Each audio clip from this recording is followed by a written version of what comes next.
বন্ধনকে আরও দৃঢ় ও মজবুত করে তুলতে এসিআই মোটরস ফোটন পিঠা উৎসব 2025 আয়োজন করেছে গোপালগঞ্জের রানী মোটরস। রুদ্রবার্তা প্রতিনিধি পাঠানো প্রতিবেদন ও ভিডিও চিত্র নিয়ে বিস্তারিত। বাঙালিদের পিঠা খাওয়ার প্রচলন অনেক আগে থেকেই। অগ্রহায়ণ মাসে নতুন ধান ওঠার পর নবান্নের মুহূর্তে জাকিয়ে শীত উপভোগ করতে হয়, তখন পৌষের পিঠা তৈরির ধুম গ্রাম বাংলার ঘরে ঘরে।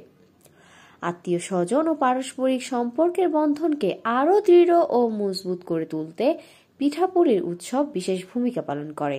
তেমন এসিআই মোটরস ফোটন পরিবার পারস্পরিক সম্পর্কের বন্ধনকে আরও দৃঢ় ও মজবুত করে তুলতেই পিঠা উৎসবের আয়োজন করেছে গোপালগঞ্জে।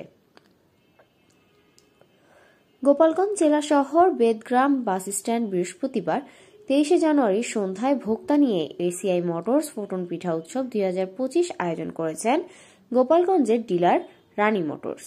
সন্ধ্যার পর থেকে রাত 8টা পর্যন্ত পিঠা উৎসবে পরিবেশন করা হয় পান পিঠা, ভাজা পিঠা, ভাপা পিঠা, পুলি পিঠা, চিতই পিঠা, রুটি ও হাঁসের মাংস।